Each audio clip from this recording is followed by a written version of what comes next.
In the pantheon of Marvel's greatest heroes, none embody the fusion of brilliance, arrogance, tragedy, and redemption quite like Dr. Stephen Strange. Before the mystic cloak draped upon his shoulders, before the eye of Agamotto gleamed upon his chest, and before he bore the title of Sorcerer Supreme, Stephen Strange was a man of flesh, bone, and ego, a man who believed he was untouchable. His journey did not begin in sanctums or astral planes, but in the sterile glow of operating rooms where his hands defined his legacy. Stephen Strange was born with an unmatched intellect, a child prodigy with an unwavering fascination for the human body and the mysteries of medicine. From the very beginning, he lived not to heal, but to dominate. He rose through medical school like a blazing star, dazzling professors with his precision and captivating peers with his confidence. To Strange, surgery was not an art of compassion, it was a stage for his unmatched talent, a stage upon which he reigned supreme. Patients adored his successes, colleagues feared his perfectionism, and the medical world began to whisper his name as legend. But the brilliance of Stephen Strange was overshadowed by something darker: arrogance. His success made him wealthy, but also cruel.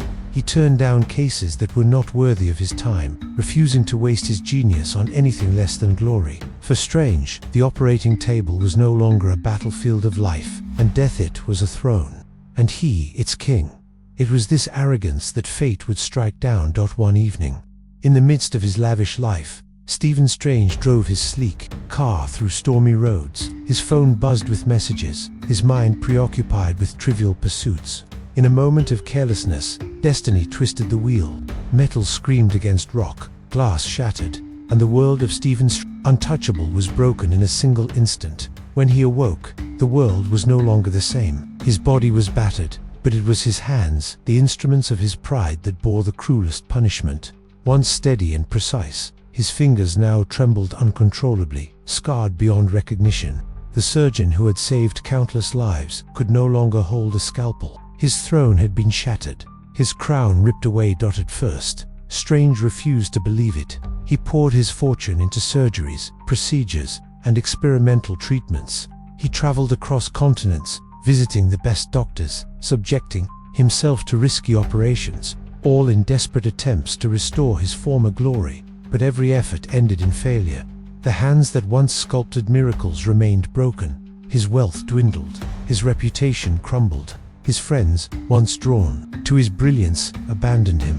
Alone, bitter, and consumed by despair, Stephen Strange found himself staring into the abyss of irrelevance. The man who once believed himself a god among mortals was now reduced to a broken shell, haunted by the echo of who he used to be. Yet, it was in that darkness where the first spark of transformation ignited. Rumors reached his ears, whispers of a man paralyzed from the waist down, who had miraculously walked again. Strange's scientific mind dismissed it as nonsense, but his desperation outweighed his doubt. He followed the trail of rumors until it led him to a mysterious name, Carthage, a hidden place in the east where the impossible became reality. With the last of his fortune, Stephen Strange set out on a journey that would forever change the destiny, not only of himself but of the entire multiverse. He sought healing, he sought restoration, but what awaited him was far greater than anything he could have imagined. A destiny that would strip away his arrogance, test his soul, and transform him into something far more powerful than the man he once was. This was the fall of Stephen Strange, the death of the surgeon, and the first step toward the birth of the Sorcerer Supreme. Dr. Stephen Strange had risen from the ashes of his arrogance, reborn in a world where the impossible had become real. Yet the road from broken man to sorcerer was not straight nor merciful. The Ancient One had only cracked open the door to mysteries beyond comprehension. Behind it stretched an infinite labyrinth of knowledge, temptation, and peril. Strange was no longer a man of science, but neither was he yet a master of magic. He was a student, fragile and flawed, navigating a cosmos that had existed long before humanity, and that cared nothing for its survival. The days that followed his awakening at Carthage blurred into months, his life consumed by relentless study, gone were the sterile hospital corridors of New York, replaced by libraries bound in leather and parchment that smelled of dust, incense, and age. The knowledge he craved was now written not in medical textbooks, but in the runes of forgotten civilizations, in diagrams of dimensions stacked atop one another like layers of glass. in equations, of power inscribed in chalk upon black stone. His once precise surgeon's hands, still trembling from old scars, turned pages of grimoires that whispered to him when no one else was listening. But mastery did not come easily. Strange was brilliant. His photographic memory devoured the texts, like oxygen, but his body betrayed him. When he first tried to conjure sparks of eldritch fire, his fingers quivered, and the flames guttered out like dying candles. When he attempted to weave protective shields, the circles broke apart, collapsing before they could form. Other students advanced, casting spells with elegance, their hands steady as paintbrushes across a canvas. Strange, by contrast, struggled, and for the first time in his life, his mind was not enough to compensate. He was humbled daily, forced to endure the failure he had once mocked in others, yet where pride once lived, now burned obsession. Strange refused to yield. He meditated, until his legs numbed and his breath slowed to a whisper. He studied by candlelight until his eyes ached. He stole fragments of time to practice when the others slept, repeating the motions until his hands remembered what his broken nerves did not. He learned not only to cast, but to focus, to align thought, word, and motion into one unbreakable chain. With each success, small though it was, the man who had once cared only for prestige and wealth felt something stir in his sole purpose, fragile and unfamiliar, but undeniable. Still, shadows clung to him. In the deepest corners of the library, he discovered forbidden tomes, texts wrapped in chains, guarded by spells. He could feel them pulse with hunger, promising power beyond imagination. Where others glanced away, Strange lingered. He was too curious, too desperate to understand the rules of this new reality. He studied what he was allowed, but his eyes often strayed to what was not, and the temptation whispered in the back of his mind was knowledge not meant to be used. Was the line between forbidden and necessary, not just another cage, like the hospital walls that had once confined him. The Ancient One saw this conflict within him and tested him mercilessly. She hurled him through illusions, forcing him to confront not only his failures, but his fears. He saw visions of himself as he once was, surgeon, celebrity, drowning in vanity. He saw himself broken, bitter, a man defined by loss. And he saw darker reflections, still Stephen, Strange the tyrant, the conqueror, the master of forbidden forces, who bent reality to his own will. The Ancient One warned him, every path he walked led to a choice, and that choice would echo across worlds. But Strange was not the only soul drawn to Carthage. Among the students was one who would leave a scar on his destiny. Cachilius, a man hardened by grief, whose eyes burned with the promise of vengeance against the cruelty of mortality. Unlike Strange, Cachilius embraced the forbidden texts, seeking solace in powers the Ancient One had sworn to keep sealed away. Though Strange did not yet know it, Cachilius would soon become a mirror of what he might have been, a man willing to shatter the fabric of reality to soothe his pain. Progress accelerated, his willpower driving him beyond the limits of ordinary men. His hands, though scarred, learned to draw perfect sigils of light. His mind, once chained to reason alone, began to perceive the rhythms of magic as naturally as a heartbeat. He studied astral projection, his spirit leaving his body to drift among stars, tasting infinity with each breath. He walked within dimensions that bent like rivers of glass, each one alive with creatures that did not belong in human dreams. And with each step, he grew not only more skilled, but more aware of how small humanity was, balanced precariously upon the edge of a multiverse teeming with threats. It was not long before his studies drew him to the relics, the tools of sorcery, forged in ages long past. He learned that objects of power, bound to great magicians, could amplify his abilities, and among them, one in particular seemed to call to him, though he could not yet claim it. The Eye of Agamotto, a relic said to control the very flow of time, rested in the sanctum, waiting for one worthy of its secrets. Strange felt its pull, though he feared what it represented. He had already brushed against the temptation of forbidden magic. What would happen if he dared to wield time itself? Still, destiny has a way of accelerating, and Strange's training soon left the safe confines of Carthage. He was sent into the world, entrusted with defending relics, testing his skill not only against illusions but against real adversaries. His first battles were clumsy, shields forming too late, portals closing too soon. But each failure hardened him. With every confrontation, his power grew, and his confidence deepened. He no longer thought of his broken hands. He thought only of the responsibility that came with his gifts. And yet, in the quiet of his chamber, he wondered if it would ever be enough. He had glimpsed the vastness of the dark dimension, felt the shadow of Dormammu looming at the edge of reality. He knew Caecilius was already treading that dangerous path, and the Ancient One's teachings, though profound, seemed at times like barriers meant to keep him ignorant. Was it truly wise to fear forbidden knowledge, or was it cowardice to turn away from it? Dr. Stephen Strange was no longer the man who had once stood in an operating room, smug and untouchable. He was becoming something else, something greater, but also something dangerously untested. The arrogance that had once ruined him had not disappeared. It had been reshaped, repurposed, redirected into ambition. And while that ambition gave him strength, it also whispered promises of power that could one day consume him. In the halls of Carmartage, the students whispered of his progress. Some admired him, others envied him. Mordo, once his closest mentor, began to watch him with wary eyes, sensing the conflict within him. The Ancient One, too, saw it clearly, the fire that made Strange capable of greatness, but also vulnerable to ruin. And as the winds of destiny shifted, as Caecilius prepared to tear the world open in his grief and rage, she knew that time was fast approaching when Stephen Strange would no longer be able to hide behind study, behind practice, behind the safety of the temple. The storm was coming, and Strange would be at its center. For though he had begun to master spells and relics, though he had touched dimensions beyond mortal comprehension, Strange had yet to face the one truth that would define him. That to wield true power was not to conquer reality, but to surrender oneself to it. And until he embraced that, his story was only beginning.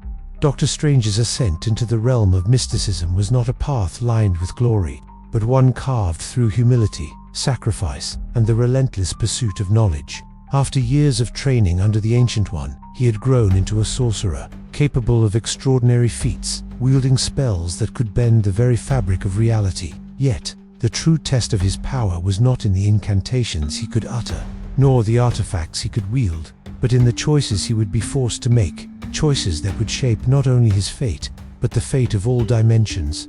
In the silent hours of the night, within the sanctum of Carmartage, Strange would often meditate, his astral form traveling through layers of existence unseen by mortal eyes. He walked the corridors of time, peered into futures yet unwritten, and glimpsed the fragile threads binding reality together. But with knowledge came the burden of responsibility.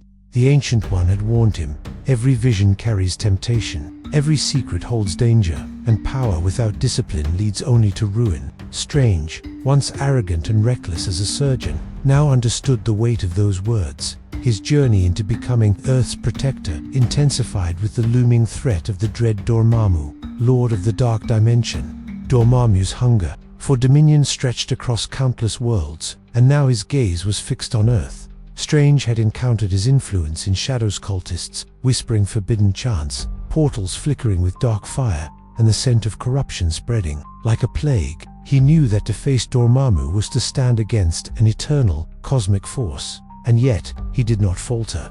Though untested in the full weight of such a battle, his conviction was unshakable.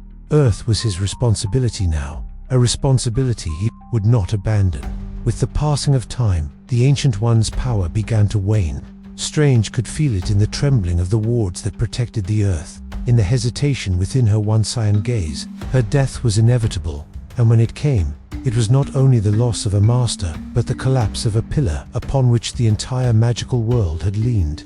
The mantle of Sorcerer Supreme now hovered over Strange, not as a crown of honor, but as a yoke of duty. He had become the guardian of Earth against mystical threats, the wielder of spells that could imprison demons, silence gods, and redirect the chaos of the cosmos. The Eye of Agamotto, a relic of immense power, came to him not as a gift, but as a test, forged by the Vishanti themselves. The eye was capable of manipulating time, bending destiny to its user's will.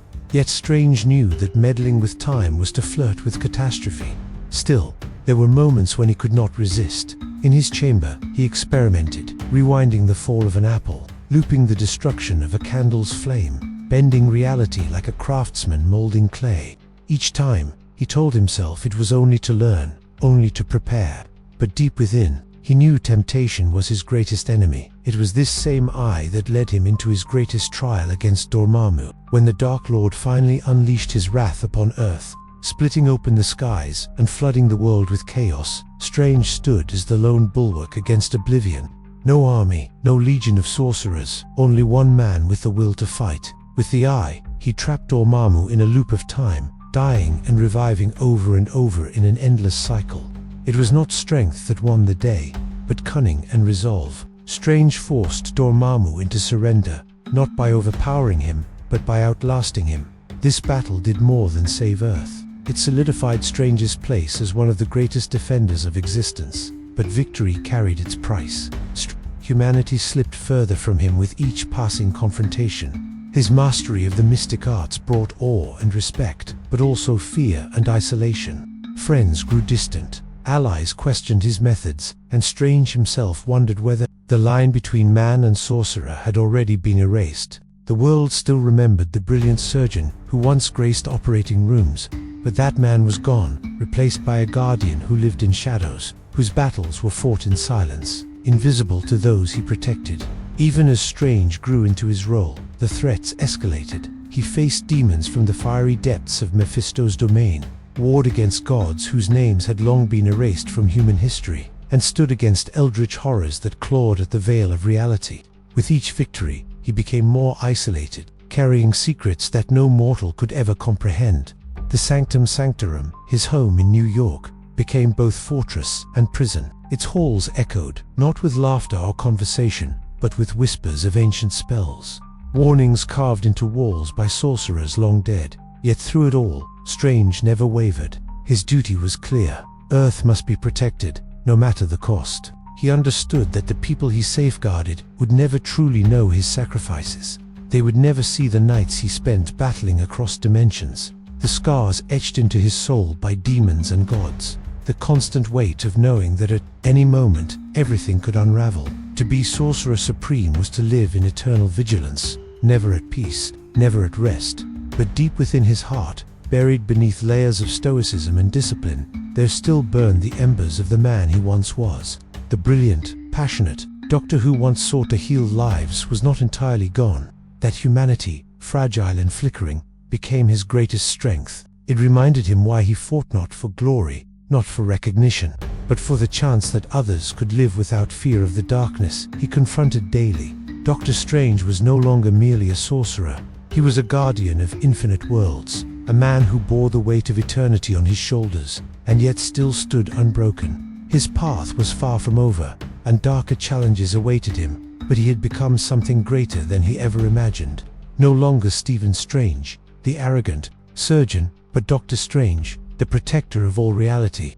The burden of the Sorcerer Supreme is not one of glory, but of sacrifice. Stephen Strange, once a man obsessed with the precision of his scalpel, now held in his trembling hands the weight of entire dimensions. Every spell he cast, every barrier he raised was not for himself, but for the fragile world that slept blissfully, unaware of the cosmic predators that circled in the dark. The price of his power had always been steep, but now it grew heavier than ever, pressing down like the crushing weight of eternity itself. The eye of Agamotto pulsed against his chest, glowing faintly with the rhythm of his own heart. He had wielded the Time Stone, reversed death, glimpsed infinite timelines, and watched universes collapse in silence. Yet for all his victories, Strange knew there were choices he could never undo. For every life saved, there was another he had failed to reach. The mystic arts gave him sight beyond mortal comprehension, but with it came the torment of seeing too much. He no longer feared failure, he feared himself. The man who once refused humility, who now could not escape it. His enemies had grown darker, more cunning, feeding on the cracks of his own resolve. Dormammu lingered like a shadow across eternity, never truly defeated, only delayed. The zealots of chaos worshipped names long forgotten, clawing at the fabric of the multiverse to summon ancient horrors.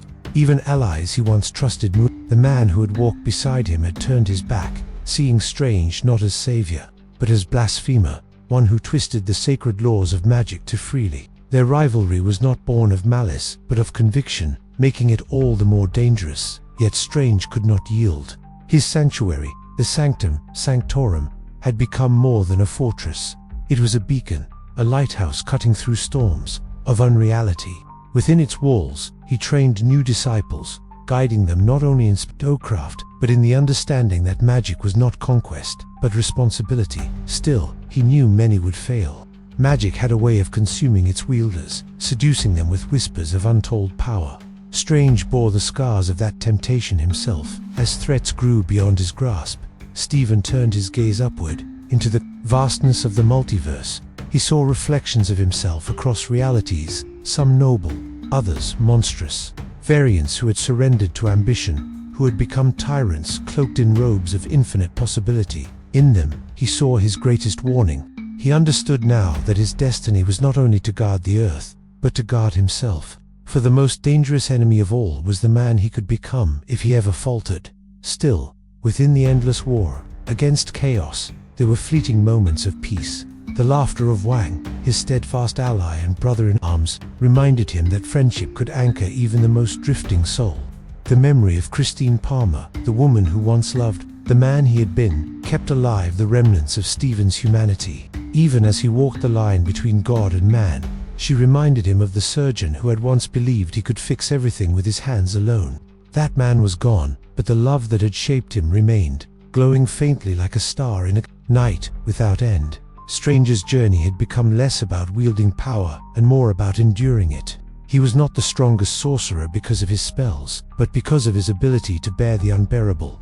He could not escape loneliness, nor the toll of sleepless nights, haunted by visions of worlds he had failed to save. But when the storm came, and it always came, he stood at the eye of it, unshaken, his cloak whipping in the winds of eternity. There were whispers among the stars of darker wars yet to come. A convergence of realms, an incursion of universes, the inevitable clash of realities that could tear existence apart. Strange had seen fragments of it, glimpses in the reflections of the multiverse. He knew that his role was not over, that the greatest test still awaited him. Perhaps he would triumph, perhaps he would fall, but one truth endured: he would never run. Stephen Strange, the man who once craved recognition, had become the protector no one would ever fully know. To the world, he was a distant figure in flowing robes, a sorcerer glimpsed in flashes of light before the shadows returned. To his enemies, he was a storm they could never outrun. To himself, he was both burden and blessing, the guardian of a world that might never understand the cost of its own salvation. The scalpel had been replaced by sigils. The hands that once trembled with failure now traced the circles of infinity.